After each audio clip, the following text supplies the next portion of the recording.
रूपा के ऑफिस में पांव रखते ही सबकी नजरें एक बारगी उसकी ओर उठ गई और तुरंत सब फिर अपने काम में व्यस्त हो गए। सबकी नजरों में छिपा कौतूहल दूर अपनी मेज पर बैठे मैंने देख लिया था। मेरे पास से निकलकर अपनी मेज तक जाते रूपा ने मेरे कंधे पर हल्के हाथ से दबाव देकर कहा, हेलो स्वीटी। उसकी शरारत पर मैं भी मुस्कुरा दी। रूपा में आया परिवर्तन मुझे भी दिखाई पड़ रहा था, पर मैं चाहती थी वह खुद ही खुले। मैं जानती थी वह अधिक दिनों तक अपना कोई भी सुख दुख मुझसे छिपा नहीं सकती है। हमेशा बुझी बुझी और उदास रहने वाली रूपा को मैं वर्षों से जानती थी। उसे किसी ने हंसते चहकते शायद ही कभी देखा हो। हंसने खुश रहने के लिए उसके पास था ही क्या। छोटी उम्र में माँ का साया उठ गया। माँ के रहने का दुख शायद कभी भुलाया भी जा सकता था, पर जिस हालात में माँ मरी थी वह भुलाना बहुत ही मुश्किल था। शराबी बाप के अत्याचारों से माँ बेटी हमेशा पीड़ित रहती थी। माँ स्कूल में पढ़ाती थी और जो तनख्वाह मिलती उससे तो पिताजी के पूरे महीने की शराब भी मुश्किल से ही चलती थी। पैसे न मिलने पर रूपा के पिता रतनलाल घर का कोई भी सामान उठाकर बेच आते थे। जरा सा भी विरोध उन्हें आक्रामक बना देता था। माँ बेटी को रुई की तरह धुन कर रख देते। धीरे धीरे रूपा की माँ भूख, तनाव और मारपीट सहते सहते एक दिन चुपचाप बिना चीखे चिल्लाए चल बसी। उस वक्त रूपा 9वीं क्लास में पढ़ती थी। बिना माँ की किशोर होती बेटी को एक दिन मौसी आकर उसको अपने साथ लेकर चली गई। मौसी तो अच्छी थी, पर उनके बच्चों को रूपा फूटी आंख नहीं सुहाती थी। मौसी के घर की पूरी जिम्मेदारी धीरे धीरे रूपा पर आ गई। किसी तरह वहीं रहकर रूपा ने ग्रेजुएशन किया। ग्रेजुएशन करते ही रतनलाल आ धमके और सबके विरोध के बावजूद रूपा को अपने साथ ले गए। इतने दिनों बाद उनकी ममता उमड़ने का कारण जल्दी ही रूपा की समझ में आ गया था। उन्होंने उसके लिए एक नौकरी का प्रबंध कर रखा था। रूपा की नौकरी लगने के बाद कुछ दिनों तक तो रतनलाल थोड़े थोड़े करके शराब के लिए पैसे ऐंठते रहे। फिर धीरे धीरे उनकी मांग बढ़ती गई। पैसे न मिलने पर चीखते चिल्लाते और गालियां बकते थे। रूपा 2-3 साड़ियों को साफ सुथरा रखकर किसी तरह अपना काम चला रही थी। चेहरे पर मेघ छाए रहते थे। सारे सहयोगी उसकी जिंदगी से परिचित थे। सभी का व्यवहार उससे बहुत अच्छा था। लंच में चाय तक के लिए उसके पास पैसे न रहते। मैं कभी कभार ही चाय नाश्ते के लिए उसे राजी कर पाती। पूछने पर वह अपनी परेशानियां मुझे बता भी देती थी। इधर करीब महीने भर से रूपा में एक खास परिवर्तन आया था, जो तुरंत सबकी नज़रों ने पकड़ लिया। 33 साल की नीरस जिंदगी में शायद पहली बार उसने ढंग से बाल संवारे थे। उदास होठों पर एक मदहोश करने वाली मुस्कुराहट थी। आंखें भी जैसे छलकता जाम हो। मैंने सोचा शायद आजकल रूपा के पिता सुधर रहे हों। यह सब इसी कारण से हो। करीब 1 माह पहले ही तो रूपा ने एक दिन बताया था कि कैसे चीखते चिल्लाते और गालियां बकते। पिता को रवि भाई समझा बुझाकर बाहर ले गए थे। करीब 1 घंटे के बाद पिताजी नशे में धुत खुशी खुशी लौटे थे और बिना शोर किए चुपचाप सो गए थे। रवि भाई उसके मौसेरे भाई के दोस्त हैं। पहले 1-2 बार मौसी के घर पर ही मुलाकात हुई थी। अब इसी शहर में बिजनेस कर रहे हैं।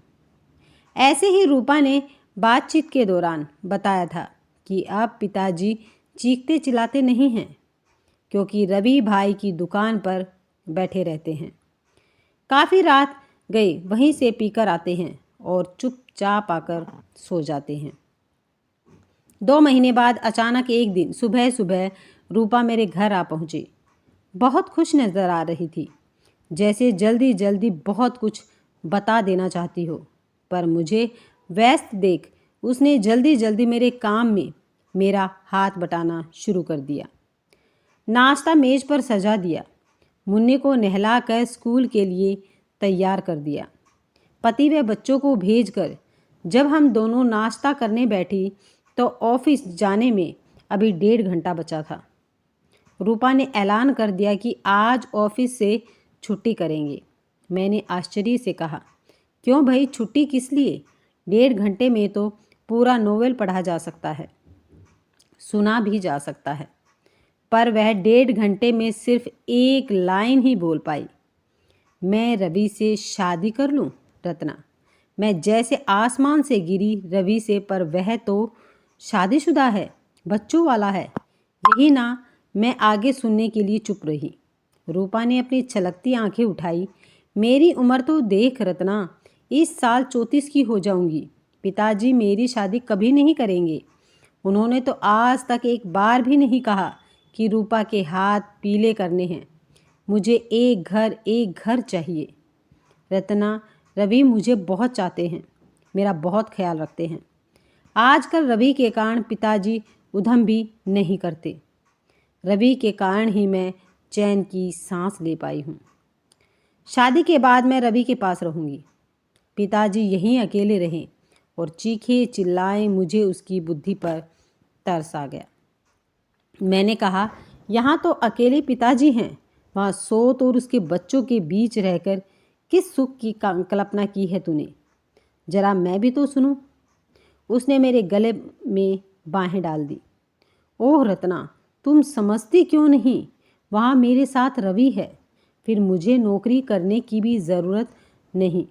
रवि की पत्नी बिल्कुल बदसूरत और देहाती है। रवि मेरे बिना रह ही नहीं सकते हैं।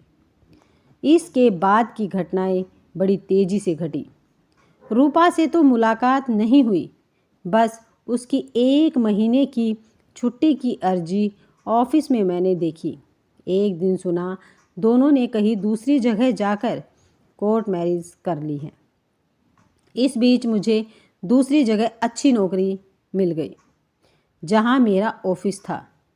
वहां से बच्चों का स्कूल भी पास था, इसलिए मेरे पति ने भाग दौड़ कर उसी इलाके में मकान का इंतज़ाम भी कर लिया। इस भागम भाग में मुझे रूपा के बारे में उठती छिटपुट खबरें ही मिली कि रूपा उसी ऑफिस में नौकरी कर रही है। फिर सुना रूपा एक बेटे की माँ बन गई है। एक ही शहर में रहते हुए भी हमारी मुलाकात एक शादी में 10 साल बाद हुई।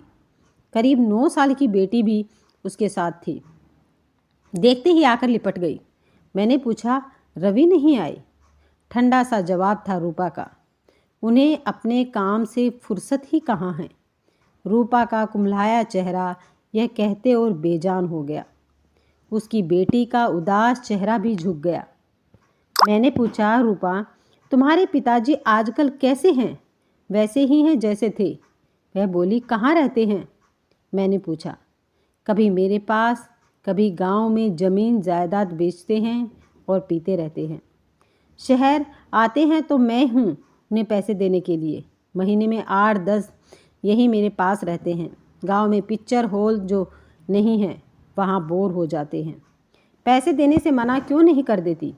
मना करती हूँ तो ऐसी भद्दी और गंदी गालियाँ देते हैं कि सारा मोहल्ला सुनता है। मेरी बेटी डर कर रोती है। पढ़ लिख नहीं पाती। घर के बाकी लोग कुछ नहीं कहते हैं क्या? रवि कुछ नहीं कहते। बाकी कौन से लोग? मैं तो अपने उसी घर में रहती हूँ। रात को रवि 10 बजे आते हैं, 12-1 बजे चले जाते हैं, वह भी एक दिन छोड़कर। बस हमारा पति पत्नी का नाता यही 2-3 घंटे का है। घर कर्ज देना नहीं पड़ता, कारण मैं कमाती हूँ ना।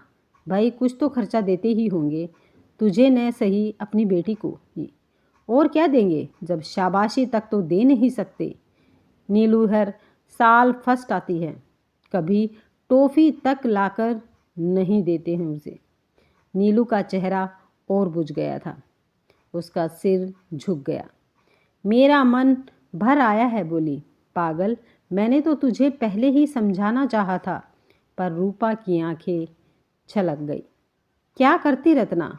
मुझ जैसी बेसहारा बेल के लिए तो ठूठ का सहारा भी बड़ी बात थी। फिर वह तो इतने में हमारे पास 2-3 महिलाएं और आ बैठी। मैंने बात को बदल दिया। भाई तेरी बेटी 9 साल की हो गई है, अब तो एक बेटा हो जाना चाहिए था। फिर धीरे से कहा, एक बेटा हो जाए तो तुम दोनों का सहारा बने और नीलू को भाई भी मिल जाए। अचानक नीलू हिचकियां लेकर रोने लगी। नहीं चाहिए मुझे भाई, नहीं चाहिए। मैं सहम गई। क्या हो गया नीलू बेटे, क्या बात है, मुझे बताओ। नीलू को मैंने गोद में समेट लिया। उसने हिचकियों के बीच जो कहा सुनकर मैं सन रह गई। मौसी, वह भी नाना और पापा की तरह माँ को तंग करेंगी। वह भी लड़का है। मैं हैरान से उसे गोद में समेटे बैठी उसके भविष्य के बारे में सोचती रह गई। इस नन्ही सी उम्र में उसने 2 ही पुरुष देखे हैं, एक नाना और दूसरा पापा। दोनों ने उसके कोमल मन पर पुरुष मात्र के लिए एक खौफ और नफरत पैदा कर दी थी। हम चलने लगे तो रूपा भी चल दी। गेट के बाहर निकले तो रवि को एक महिला के साथ अंदर आते देखा। समझते देर नहीं लगी कि यह उसकी पहली पत्नी है। सेठानियों जैसी गर्वीली चाल, कमर से लटकता चाबियों का गुच्छा और जेवरों से लदी उस अनपढ़ सावली के चेहरे की चमक के सामने रूपा का गोरा रंग, सुंदर देह, खूबसूरत नैन नक्श, कुम्हलाया सा चेहरा फीका पड़ गया। एक के चेहरे पर पत्नी के अधिकारों की चमक थी तो दूसरी का चेहरा अपमान और अवहेलना से बुझा हुआ। मैं नहीं चाहती थी कि रूपा और नीलू की नज़र भी उन पर पड़े, इसलिए मैंने जल्दी से कार का दरवाज़ा खोला और उन्हें पहले अंदर बिठा दिया, क्योंकि वह पहले भी अभागिन थी और आज भी जो गलती की थी उसका अब बहुत पश्चाताप था। काश ऐसा ना किया होता। अगर आपको ये कहानी पसंद आई है तो वीडियो को लाइक, शेयर, चैनल को सब्सक्राइब करना मत भूलिएगा। मिलते हैं नेक्स्ट वीडियो में, तब तक खुश रहें, मस्त रहें और स्वस्थ रहें।